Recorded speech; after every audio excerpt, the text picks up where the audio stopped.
Attorney De Los Angeles naman sa kanyang speech ay sinabi niya wala daw jurisprudence, wala daw Supreme Court ruling patungkol dito sa batas sa foreign currencies at wala daw meron daw gap dun sa law at kailangan daw ma-amend itong batas na ito kaya't excusable itong naging pag-interpret ng punong maestrado. Well, again, ako sa tingin ko palusot uli ang pwede nating masabi dito dahil kung titignan nga po natin at ito'y stress po natin ang prohibition to disclosing foreign currency deposit accounts is addressed to the banks, not to the individual.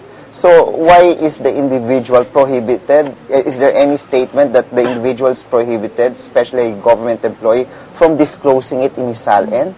Wala. It is clear that it is for the banks not to disclose to anyone. Kaya ito yung gusto namin parating sinasabi dito sa usapin na ito. Ito, Mark, ito muna isang tweet question mula sa ating manonood na si Mau Manabal.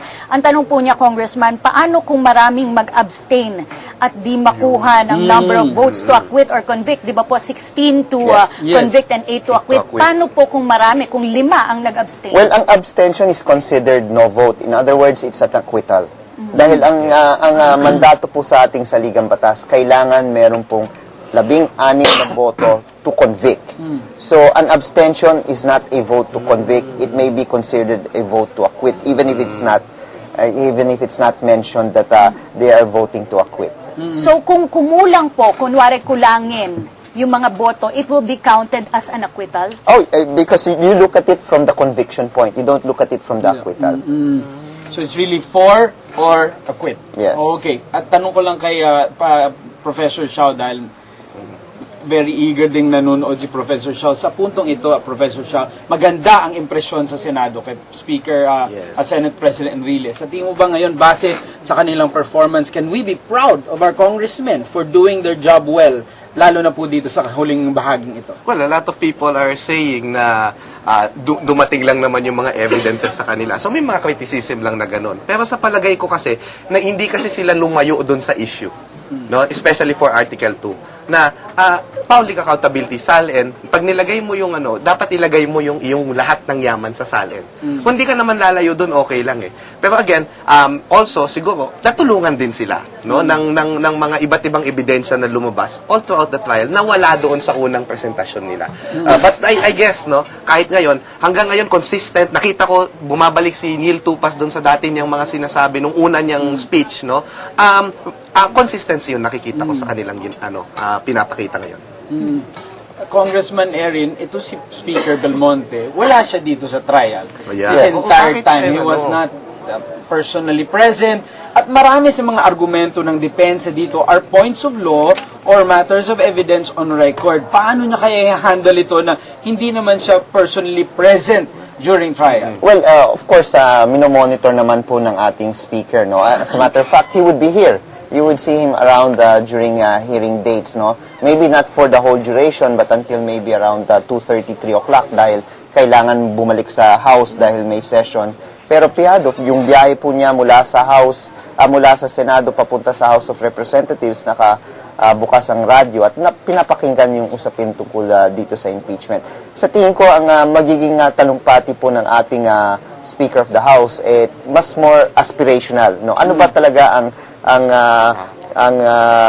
tinitignan ng ating mga mamamayan sa isang lingkod bayan? Ano ba gusto nilang makita? Paano ba ang usapin ng accountability sa kanila? So ito yung parang closing talaga ng buong usapin ng impeachment complaint. Of course, at the end of the day, of course, babanggitin niya yung prayer na gusto po ng prosecution. Siyempre, yung i-convict ang ating punong maestrado. Magaganda nun. Exciting yun. Balikan ko lang, Mark, itong mga nabanggit kasi punto por punto nung depensa para masagot ng prosecution. Isa rin po sa tinumbok naman ng speech ni Justice Cuevas, ito pa ring validity ng complaint. Again, inaatake na naman po nila from the base. Ano pong masasabi nyo, gayot lagi-lagi na lang nare-raise itong matter? Well, para sa amin, dahil tinanggap na po ng Senate Impeachment Court itong reklamong ito, tapos na yung usapin. Ngayon yung usapin tungkol sa walang due process, kailangan tignan natin yung saligang batas dahil itong pagkuha ng one-third members to sign and endorse the impeachment complaint is allowed under our Constitution. You need not go to the Committee of Justice in order to go through the process and determine probable cause. The fact that you have received 188 signatures, that is presumed that you have probable cause. Attorney Professor Xiao, may mga nababanggit na posibleng merong apela sa Supreme Court, merong pang mga mangyayari pagkatapos mag-desisyon, either convict man or acquit. Para sa iyo, anong sa tingin mong pinakamagandang ending para dito sa ating kasaysayan nito ng ating bansa? Talagang mahihirapan na si Chief Justice Corona if ever siya ay maa-acquit. No, talagang mahihirapan siya. At dahil nandyan sa proseso, inaalaw ng proseso ang isang second impeachment trial, ang iba't ibang mga kaso pa na darating, ay yan ay kanya kailangan niyang harapin if ever. That's why siguro yun na nga, baka nga si saving grace na rin kung sakaling makonvict nga siya, no? In a way kasi ibig sabihin nun makakapagpahinga na tayo, magkaka-move on na tayo, no? Nakikita na rin yung biases ko doon. But again, naniniwala talaga akong sa lahat ng mga nakita natin, mahihirapan na talaga siyang makapamuno. No? Just a follow-up, paano kung sabihin, ma-acquit, pero magre-resign the next day? Baka hindi niya gagawin yon. Nakita naman natin yung character din ni Chief Justice. Alam niyo, nakakatuwa, no? Sa lahat ng mga Chief Justices na kasaysayan ng Pilipinas, mukhang si Chief Justice Corona ang pinaka-nakilala natin. Alam natin yung mga idiosyncrasies niya, lahat ng kanyang mga kahinaan, lahat ng kanyang mga good points, nakita natin sa telebisyon. Sa totoo lang, ako, mas humahanga ako sa kanya ngayon. But that doesn't mean that I'm going to divert to the issue. No? So, sa palagay ko, palaban siya, no? Hindi niya gagawin yon. So, kailangan pa rin siya, magiging, it would be a great blow to the President. At kasi, totoo naman ang punot dulo lang naman na ito, kapag nanatili si Chief Justice Corona sa pwesto, maaaring hindi ma-prosecute si President Arroyo, no? Na isang pangako ni Pangulong Noynoy nung kanyang kampanya. That's the bottom line of it. Talagang bigat nun, Bottom liner ka talaga, Congressman Erin. Sa tingin niyo po, handa ang taong bayan na matanggap o natanggapin itong magiging pagdedesisyon ng mga senator judges? And more importantly, sa tingin niyo po ba handa ang punong mahistrado na tanggapin at sundin itong magiging kahihinatnan ng prosesong ito? Well, dapat handa po tayo lahat. No? Dahil yan po ang tinakda ng ating saligang batas at kailangan po natin respetuhin kung ano man ang maging desisyon. Ngayon, kung ang tanong kung handa rin po ang ating punong maestrado, I think wala na siyang ibang choice, no?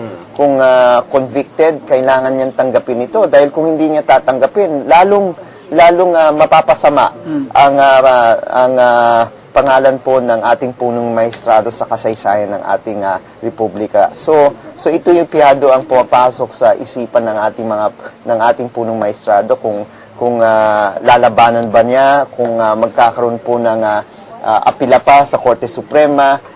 We saw that even Senate President Enrile raised this point to Justice Cuevas in the opening of the hearing today. Ano po ba ang mangyayari, Congressman, kapag halimbawa na-convict?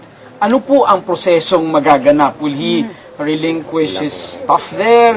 Ano po, bilang isang government official, paki-explain para ma-imagine ng ating taong bayan. Well, hindi katulad ng ordinaryong kaso ito sa korte. Pag merong decision, merong 15 days to appeal or 15 days bago maging final and executory ang decision. Dito sa impeachment court, wala naman appeal po ito So automatic, kung anong po ang sasabihin ng impeachment court, no?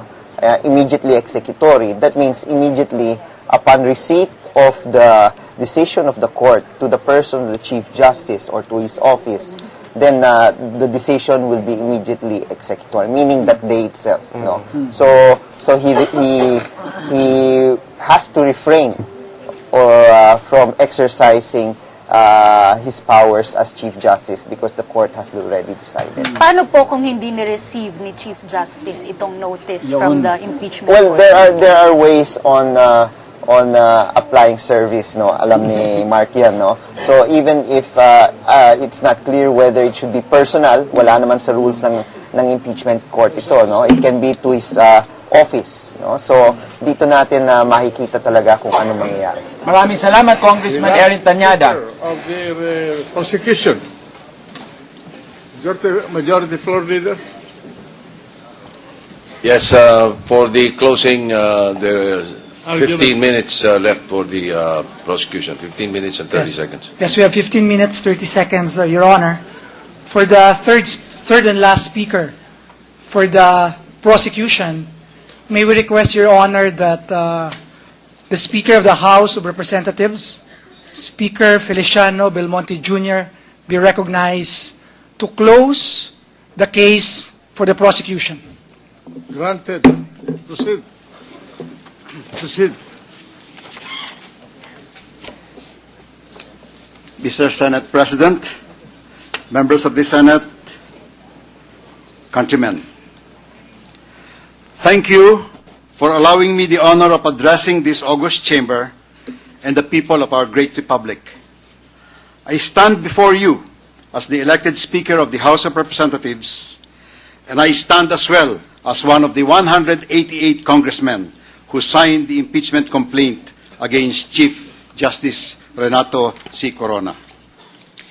Your Honors, together the upper and lower houses of Congress constitute a single whole.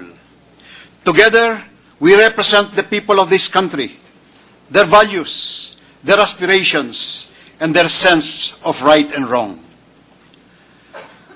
What is at stake here is the principle that those who do wrong will be held accountable by the system, by the institutions set up by the people themselves.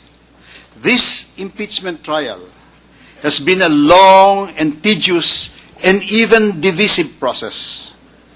But we have gone through it because our people deserve something better. We want a judiciary that is independent, not only of the influence of Malacanang or of Congress, but also from personal ambition and personal greed. We want a judiciary where no one can say anything offensive about our justices, because they truly live in the light of justice and will mars gluttony. Any guidance? I would like to watch this. What is prosecution?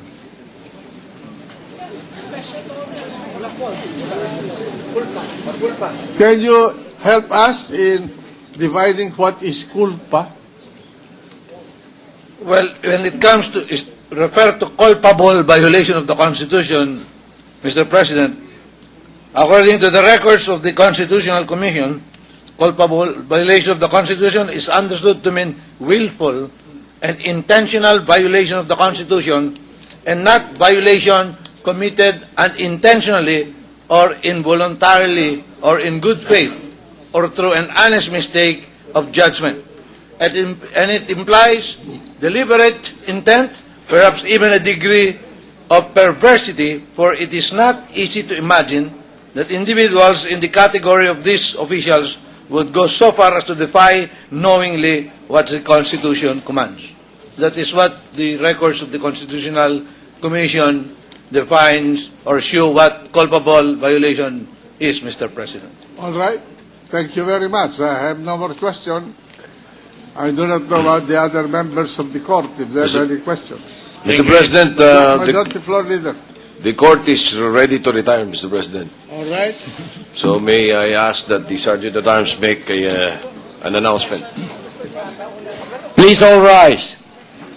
All persons are commanded to remain in their places until the Senate President and the Senators have left the session hall. Mr. President, there being no other business for the day, I move that we adjourn until 2 o'clock in the afternoon of Tuesday, May 29, 2012. Any objection? The motion of the Majority Floor Leader is approved. Okay. At natapos na po ang paglilitis ngayong araw, ang 43rd day ng impeachment trial ni Chief Justice Renato Corona. Alam mo, Kathy, yung mga huling katanungan ni Presiding Officer Enrile, each weighed a ton, and those were heavy legal questions na talagang medyo nahirapan. Oo nga medyo sagutin. thrilled kayong tatlong mga abogado dito samantalang kaming hindi nag-aral ng batas ay hindi namin naiintindihan kung bakit exciting itong mga tanong na ito. Paliwanag nga, Attorney Joey, Attorney Trixie. Parang last 2 minutes ng basketball Oo game, nga score is tied. Tapos, actually, last 3 seconds, no?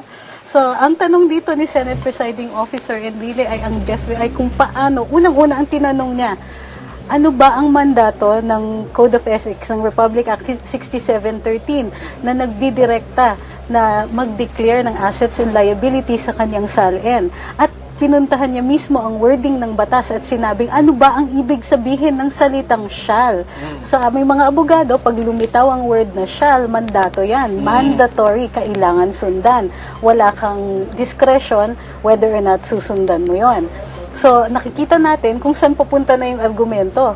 Hindi nakasagot kaagad si Defense Counsel Justice Cuevas at iniintay sana natin ang kanyang sagot dun sa word na shall. Ngunit bago pa nakaabot doon ay nagtanong na uli si Senate Presiding Officer Enrile at tinanong niya ano ba ang ibig sabihin ng culpable violation of the Constitution.